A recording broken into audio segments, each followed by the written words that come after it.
ওকে, তাহলে হচ্ছে আজকে আমরা আহ, প্রথম ক্লাস শুরু করতেছি। ইনস্টলেশনের পর আমরা আজকে বেসিক কয়েকটা বিষয় একটু দেখব। তো এই হচ্ছে আমার ওভারঅল একটা হচ্ছে আমার ডেস্কটপ। তো এখন আমি যদি জাস্ট আমার ফাইলে যাই, তো আমরা দেখতে পারবো যে এটা হচ্ছে আমার হোমের মধ্যে এই বিষয়গুলো হচ্ছে এই কয়েকটা ডিরেক্টরি বা ফোল্ডার ক্রিয়েট করা আছে। অর্থাৎ আমরা উইন্ডোজে যেগুলোকে ফোল্ডার বলি, এটা লিনাক্সের ভাষায় ডিরেক্টরি আর ফাইলের মতোই আছে। তো আমি একটা জিনিস দেখাতে চাচ্ছি যে এখন আমি যদি হচ্ছে টার্মিনালে যাই, তো টার্মিনালে আমি বেশ কয়েকভাবে যেতে পারি। প্রথম হচ্ছে যে আমি এই জায়গায় জাস্ট ক্লিক করে আমাদের এই যে টার্মিনালে যেতে পারি। ওই টার্মিনালে যাওয়ার পরে আমি যদি দেখতে চাই যে এখন বর্তমানে আমি কোথায় আছি, হ্যাঁ, এটা যদি আমি চেক করতে চাই, তাহলে আমি এটা দেখতে পারবো যে জাস্ট আমি লিখবো PWD। এটা হচ্ছে যে আমি আহ, আমার যে প্রেজেন্ট ওয়ার্কিং ডিরেক্টরি, এই টার্মিনালের এটা তো একটা শেল প্রম্পট। তো এই জায়গায় আমি কোন লোকেশনে আছি এটা দেখার জন্য PWD, present print working directory. তো আমি আছি হচ্ছে আহ, মামুন যে ইউজার, এই ইউজারের হোম ডিরেক্টরিতে আছে। তো আমি যদি এই জায়গায় এলএস মানে লিস্ট কমান্ড দিই, তাহলে আমরা দেখব যে আমার এই যে বাঁ পাশে যে উইন্ডোটা আছে, এই জায়গায় যে বিষয়গুলো আছে, যে ডেস্কটপ, তারপরে ডকুমেন্ট, এই প্রত্যেকটা ডিরেক্টরি কিন্তু আমার এই জায়গায় আছে। তার মানে এটা এবং এটা সেম। তো আমি যদি এখন চাই যে এই জায়গায় আমি একটা ফোল্ডার তৈরি করতে চাই, তাহলে আমি এটাকে সিএলআই দিয়ে তৈরি করবো। আমরা দেখবো যে বাবা সহ অলরেডি হচ্ছে। তো আমরা একটু দেখে ট্রাই করি। তো আমরা যদি ডিরেক্টরি বা ফোল্ডার তৈরি করতে চাই, তাহলে লিখতে হয় আমাদের MKDIR, যেটাকে বলা হচ্ছে মেক ডিরেক্টর, সংক্ষেপে লিখতে হয় MKDR।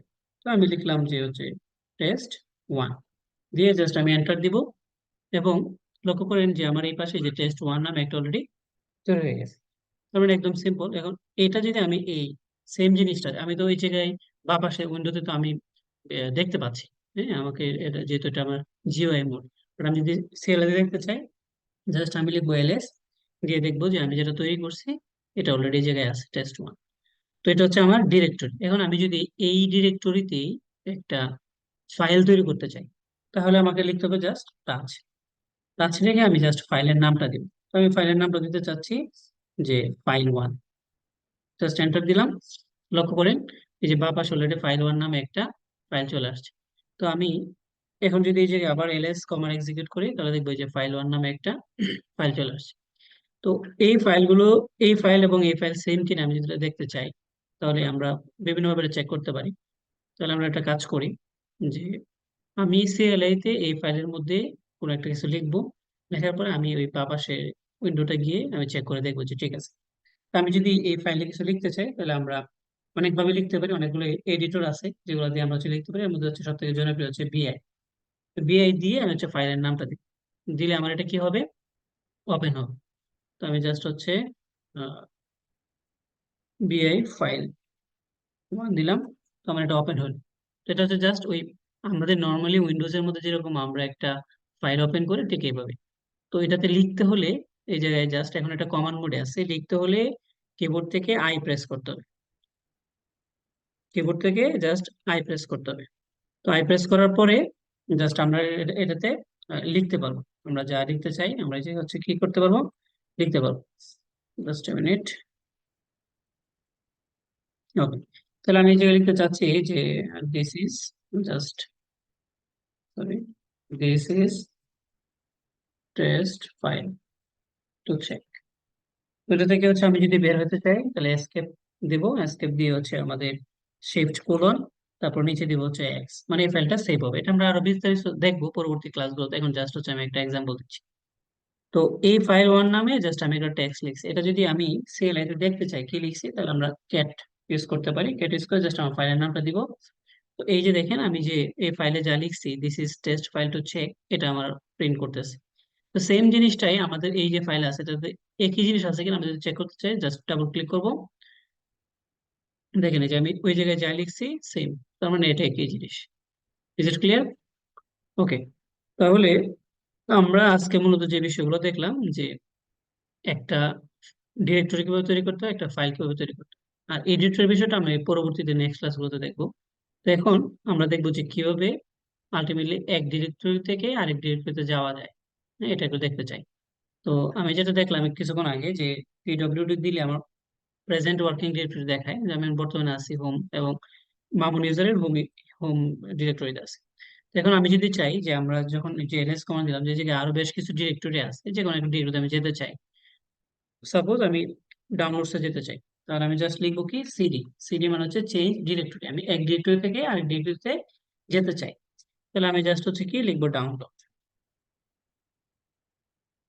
ডাউনলোড, জাস্ট এই ডাউন লিখে আমি ট্যাব খুলে পুরোটা চলে আসবে, এন্টার।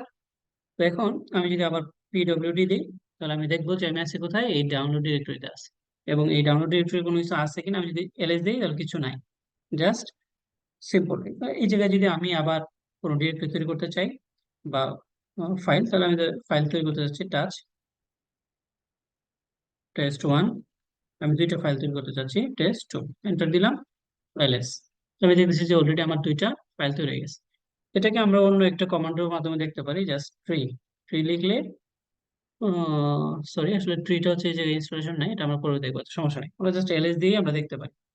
তো এলএস দেওয়ার পরে এই জায়গায় জাস্ট কি কি আছে আমাকে দেখাচ্ছে, বাট এটা আসলে আলটিমেটলি কি আমরা আসলে বুঝতে পারতেছি না, যেগুলো কি ফাইল ফোল্ডার বা ডিরেক্টরি। তো এটার জন্য এলএস এর সাথে আরো কিছু কমান্ড বা আর্গুমেন্ট আছে যেগুলো আমরা অ্যাড করতে পারি, যেমন হাইফেন এল এল দিলে আমরা দেখতে পারবো যে আমাদের আগের তুলনায় কিছু বিস্তারিত আসছে। যেমন আমি এল দেওয়ার পরে কি আসছে, যে এই জায়গায় বেশ কিছু অপশন আসছে। এই জায়গায় কিছু, এটা পারমিশনের বিষয়, এগুলো নিয়ে আমরা আলোচনা করবো। তারপর হচ্ছে এই জায়গায় ওয়ান, তারপর হচ্ছে মামুন মামুন, এই হচ্ছে টাইম গুলো। তো এই এই বিষয়গুলো কি, এটা আমরা আরো নেক্সট ক্লাসগুলোতে দেখবো। আমরা একটু আরেকটু দেখি যে এলএস এর সাথে আমরা আর কি কি ইউজ করতে পারি। তো এই এলএস এর সাথে আর কি কি ইউজ করতে পারি, এটার জন্য আমরা একটা কাজ করতে পারি। এলএস লিখে আমরা যদি ডাবল হাইফেন হেল্প দিই, তাহলে এই যে এলএস বিষয়টা কি বা আমরা এটার সাথে কি কি বিষয় ইনক্লুড করতে পারবো, আমরা একটা হেল্প পাবো। দিলাম, এই যে এই এলএস সম্পর্কে এই যে কি কি আছে, এই যে সব চলে আসছে।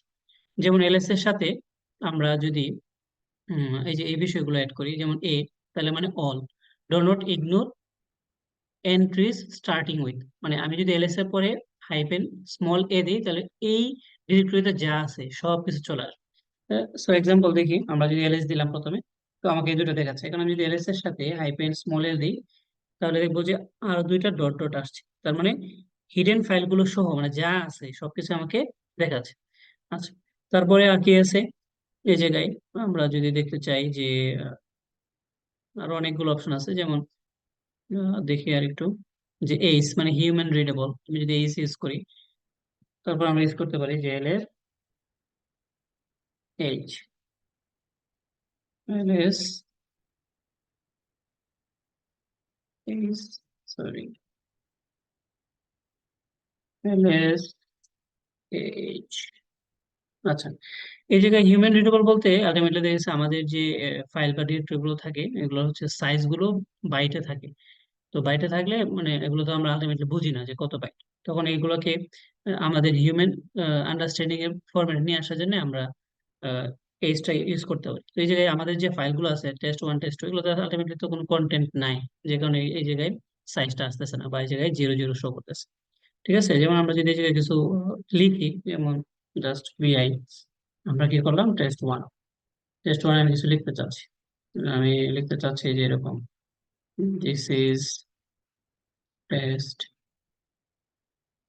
1।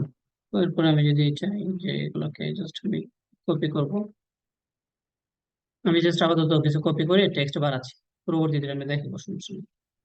আমি কি করলাম, দিলাম। এখন যদি আমি আবার আগের কমান্ড এক্সিকিউট করি, তো এখন আমরা দেখবো যে আগে ছিল জিরো, মানে কি আমার কোনো কন্টেন্টের কিছু ছিল না।